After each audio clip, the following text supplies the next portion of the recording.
The following program may contain coarse language, violence, nudity, mature subject matter, or scenes which may not be suitable for all viewers. Viewer discretion is advised. All Hit Radio.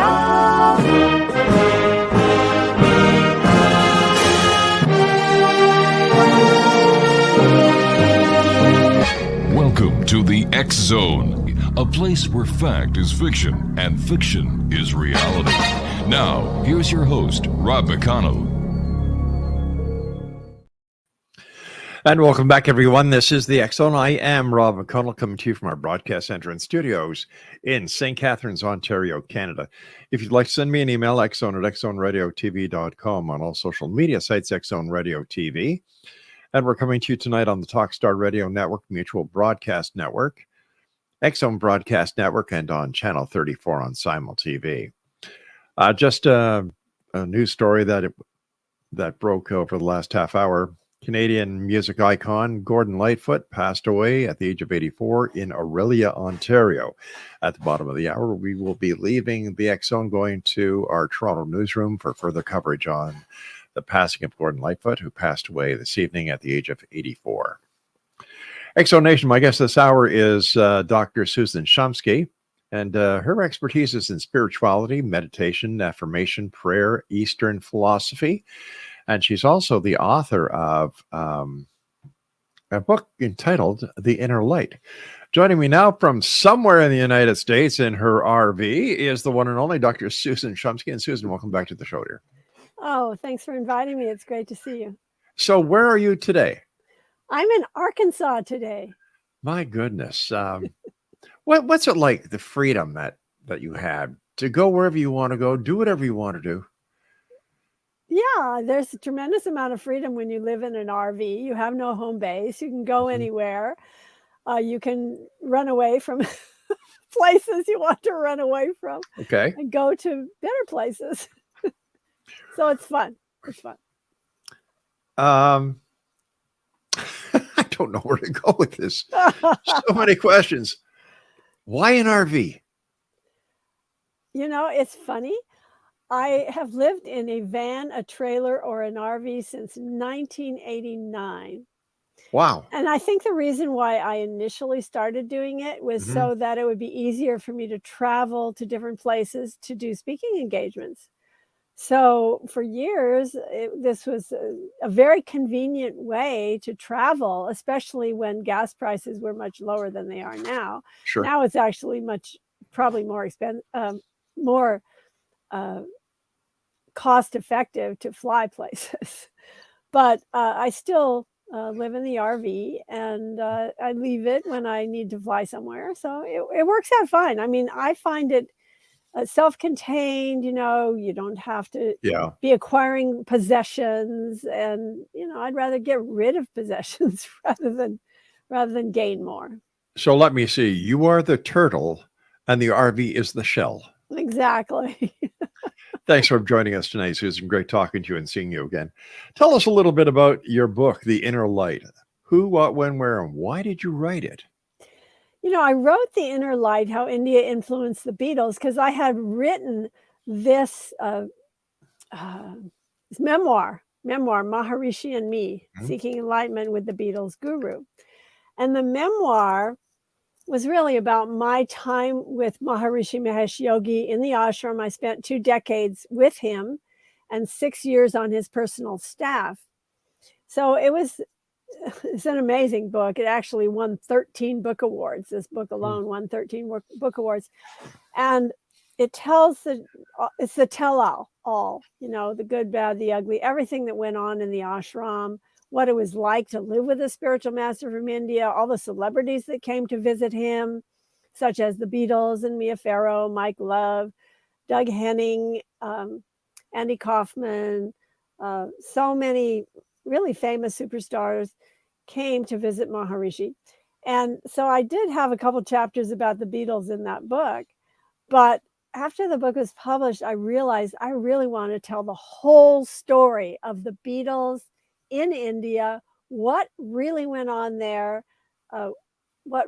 why they left in a huff, and also, their entire immersion in Eastern philosophy, Eastern wisdom, Indian music, Indian musicians, Indian musical instruments. Really the Beatles introduced India and Indian philosophy to the West. Before they got hooked up with Maharishi, there was no words such as mantra, ashram, karma, yoga. All these terms didn't even exist in the West until Maharishi, with a little help from his friends, the Beatles, introduced all that to the West. What was the attraction with Maharishi? Like, I've never understood the attraction to the Eastern philosophies. Yeah. So what was amazing about Maharishi was his energy. Yeah, he was very childlike, seemingly innocent. He was always laughing. He was so happy, the happiest person I ever was around. And he had this amazing energy. It's like he exuded a spiritual vibration. You could feel waves of bliss coming over you when you were in his presence. And also that there was love, tremendous amount of love that he gave to every person that was with him. And he was very present. He was very right there in the moment. So he was just an amazing, amazing personality. And I think that's why so many of us, and including the Beatles, wanted to be around him, wanted to hang around with him. And the Beatles at the time, they were seeking higher consciousness. They were seeking wisdom of the East, as many of us were, the flower children. And I think the Beatles were also flower children. They were counted as one of these, as some of the people who were looking for higher consciousness, looking for altered states of consciousness through LSD and also through meditation. But once again, what is the foundation of Eastern philosophy that makes it so attractive to the Western civilization that, in my opinion, is far further ahead than the Eastern, India? You look at India and, my God, it's the last place on earth I'd ever want to be. Yeah, so the thing is that the reason why people are interested in Indian philosophy is because it's sort of a way out of suffering. The idea in Indian philosophy is to experience samadhi, to experience a state of deep relaxation and inner peace, to experience, to physically experience that oneness with spirit. So the experience of meditation is what really draws people into Indian philosophy or Indian wisdom, because they know how to meditate and they know how to teach people how to meditate, which helps them to be stress-free, helps them to be more healthy, helps them to feel more integrated and whole. So I found meditation to be a fantastic, wonderful addition to my life. As a matter of fact, I consider it to be the panacea of so many ills in life. Just that quietude of going in, taking a few breaths, going into inner peace, experiencing harmony. It brings the entire, actually, there's been a lot of scientific research on meditation and what it does for people, all positive results, heart health and mental health and reversal of aging and so many things. How did you end up being on the staff of the Maharishi? Well, really, I asked him. That's really all I did. I just asked him, can I join your staff? I was very young, very innocent. And he said, yeah, sure. Now, was this a paid gig or was this a volunteer gig? No, this was a volunteer gig, but I did happen to live in luxurious hotels the whole time in Switzerland, in Italy, in Mallorca, in Austria. Wherever we were, Maharishi was teaching these huge teacher training courses throughout Europe. And so I was there helping him, doing administration, doing a lot of different things when I was on staff. And it was a very comfortable lifestyle. We didn't get paid, but we had a room and board, and it was very nice. So what did you take away from the experience that you had working with the Maharishi? I took away many things. I think the one thing that might be the most interesting to people is the fact that I became more self-sufficient. I realized that being dependent on anyone, such as a guru or a master, is really not what I wanted to do, that I wanted to be more sovereign, be more myself. But also, I mean, I took away many things. First of all, I learned how to meditate, which is invaluable, amazing resource. And I also, because he gave me all these different jobs to do, I learned skills in many different areas, things that I would not have learned otherwise. For example, I worked in accounting. So I did accounting for a long time, finances and accounting, worked there. I worked in housing. I actually managed a huge hotel in Interlaken, this very famous Swiss hotel in Interlaken near the Jungfrau mountain there, this ginormous hotel called the Victoria Jungfrau Hotel. So I learned how to become a hotel manager. I also learned how to put together retreats and, travel types of things, which that served me later in life, because now I put together conferences at sea and that sort of thing.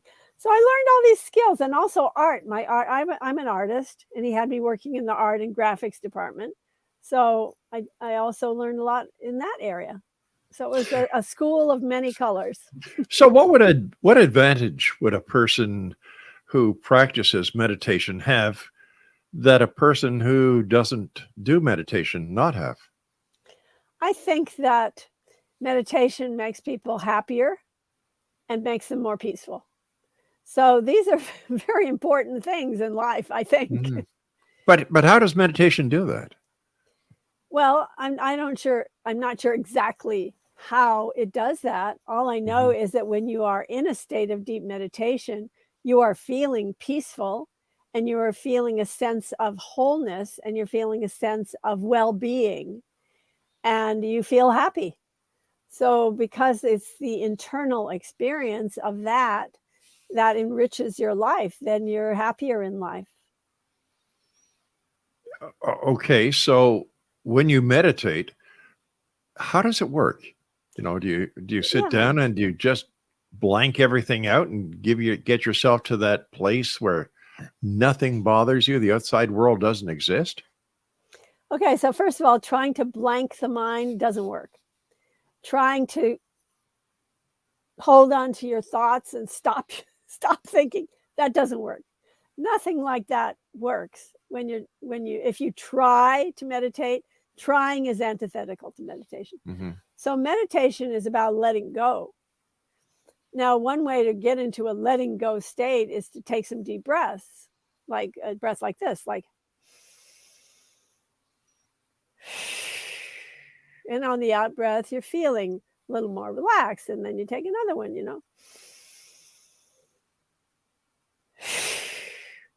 and a few deep breaths like that just immediately starts to calm you down. You get into a more calm state of being.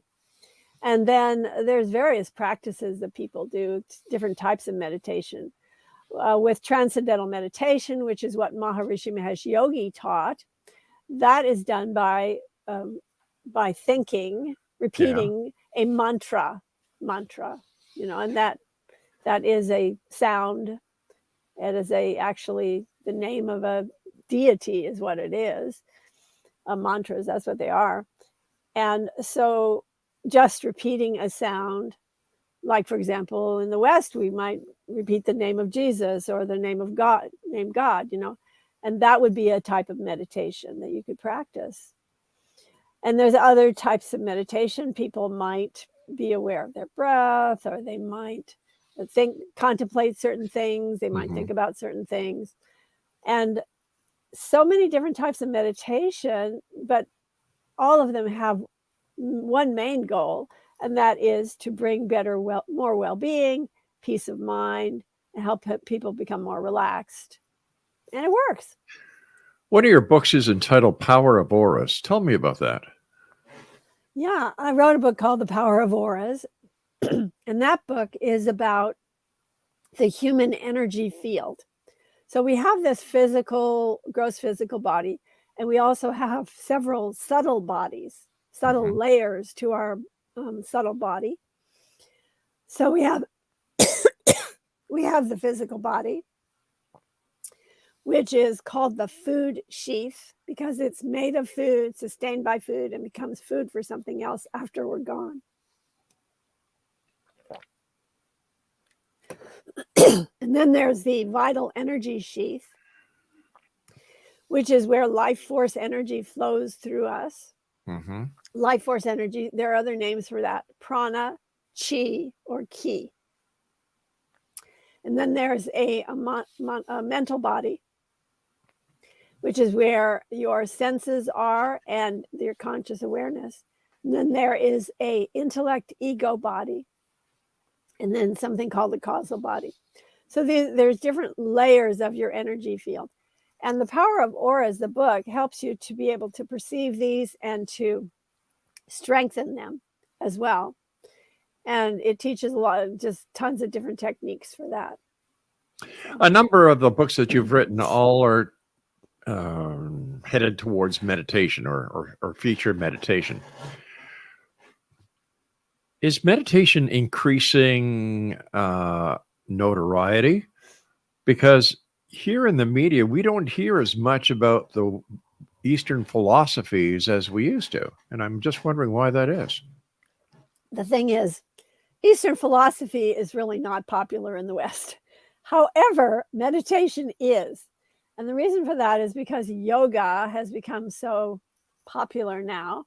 And yoga is, people think of that as an exercise in a gym, which that isn't really what it is. Yoga means connecting the ego, or connecting the individual with universal life, connecting the human being with God. So yoga means to yoke, to connect. The Sanskrit word of yoga comes from a root yuj, which means to connect, to yoke together. So what we're yoking together is individuality with universality. It's not yoking your nose with your knee or your forehead with your floor, which is what people think yoga is. But in fact, that's erroneous. But what has come out of that popularity of yoga is a very great benefit, and that is that people are practicing meditation more. More and more people say they meditate, or say they want to meditate, or they want to practice meditation. So it's become, and what they call it now is they call it mindfulness. I'm not sure why they call it that, but that's something that's become quite popular. Maybe it's because of the connection of meditation to an Eastern philosophy. It could be, yeah, because a lot of meditations came out of Eastern philosophy. They came out of either Hinduism or Buddhism. Right. Susan, stand by. We've got to take our break. Exonation, Dr. Susan Shumsky is our guest. www.drsusan.org. We'll be back after this break. Don't go away.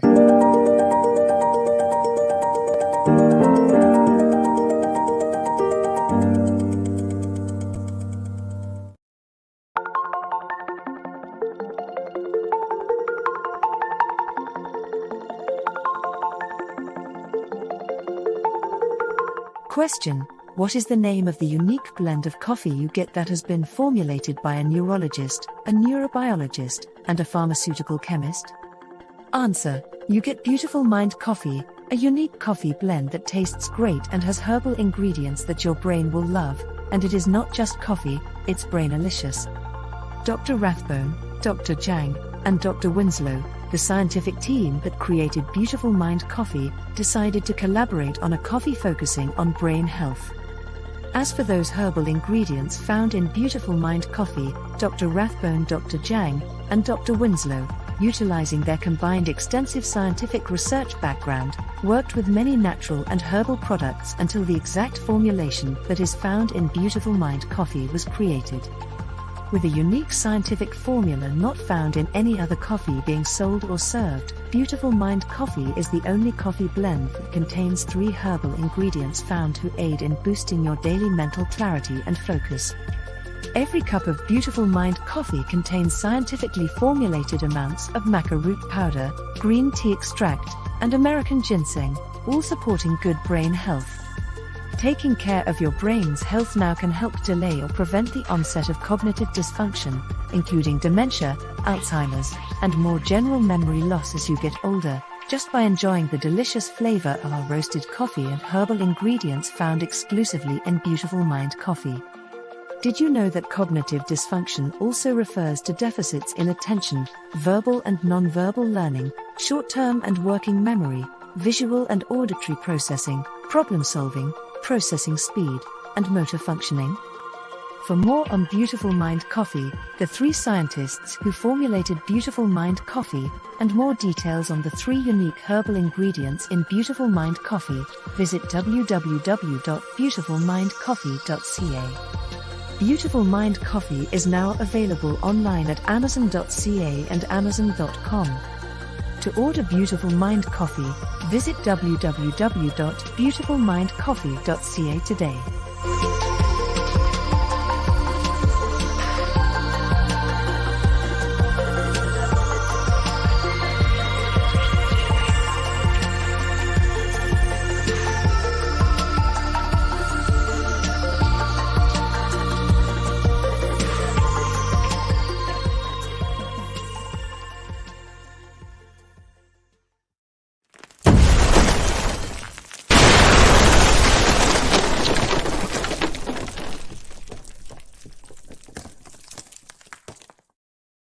And welcome back, everyone. Dr. Susan Shumsky is our guest. Her website is drsusan.org. What was it like living in the ashram? Wow, that was some kind of experience. It was sort of a combination heaven and hell. So it was heavenly when I was near Maharishi and he was giving his attention to me. And it was hell when I was, when I felt like he wasn't, or I felt like I wasn't being treated well or whatever, you know. I was a child. I was really young at the time.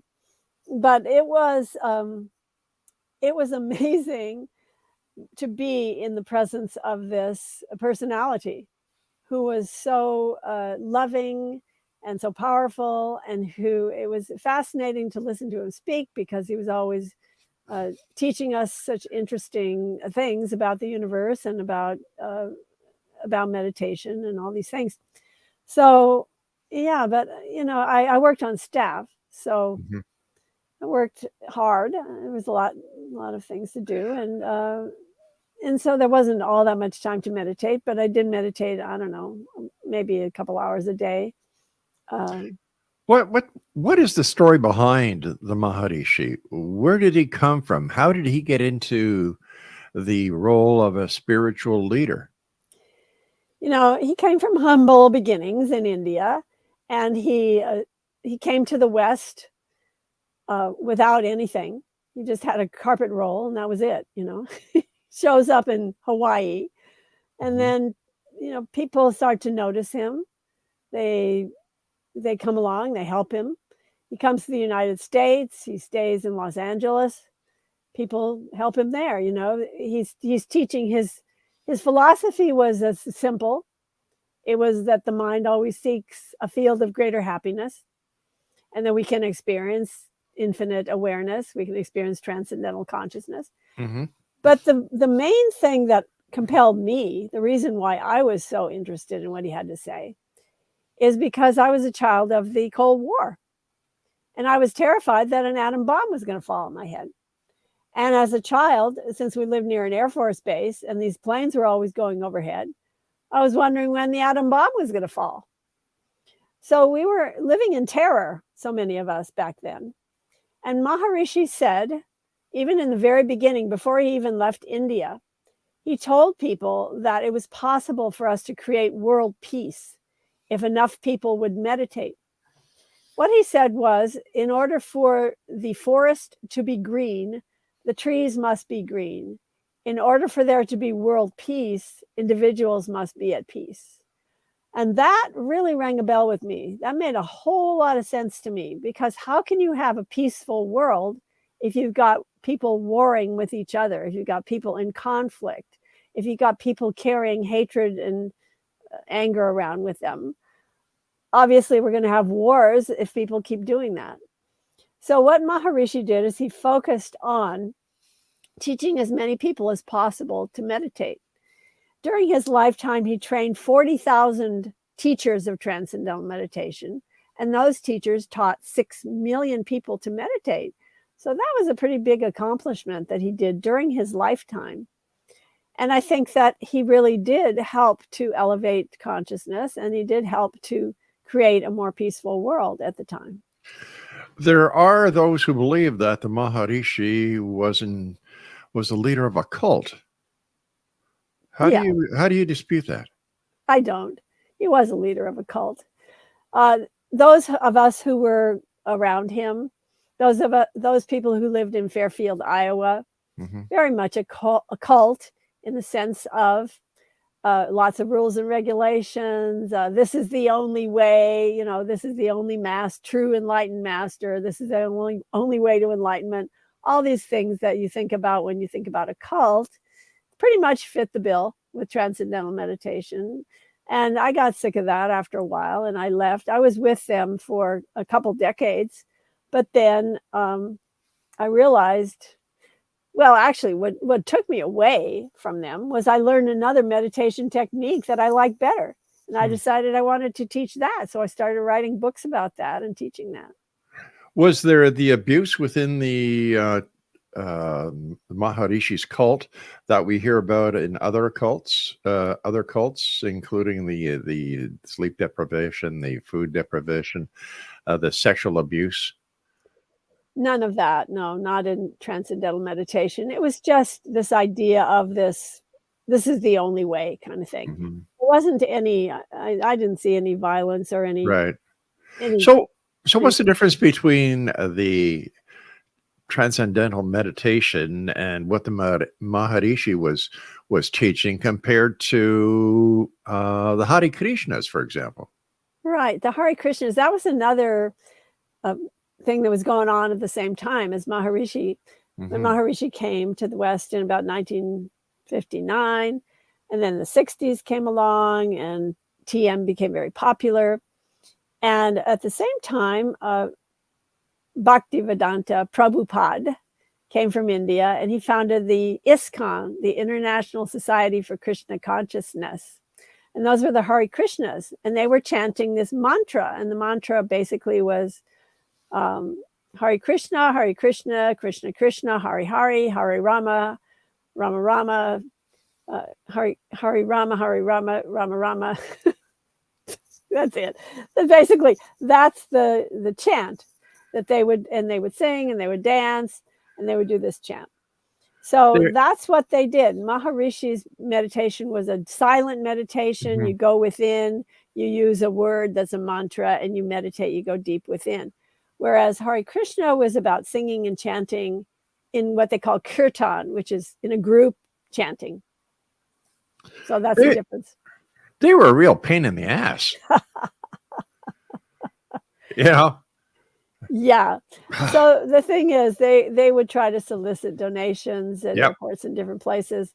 And George Harrison, one of the Beatles, who really was supporting them, he didn't like that kind of behavior. So he never really joined their organization because of he didn't like the tactics that they were using. Whatever happened to them? We don't see them at airports anymore. Right. So they still exist. There are hundreds of those ISKCON temples throughout the world, Krishna temples, and many in India, but they are all over the world. You'll find them in almost every city, and they're still giving out free food also. I guess that's because I don't look for them. I don't see them. They do exist. They do exist. Susan, I want to thank you so much for joining us tonight on this very abridged version of the X-Zone. X-Zone Nation, we're now going to be joining our studio in Toronto as we take up with the life and times of Gordon Lightfoot. This is the X-Zone. I am Rob McConnell, and if you'd like more information about our guest this hour, Dr. Susan Shumsky, visit her website, drsusan.org. This is the X-Zone. I am Rob McConnell. We're signing off. We'll be back tomorrow night at 10 o'clock as once again we cross the time-space continuum to this place that I call the X-Zone. Don't go away.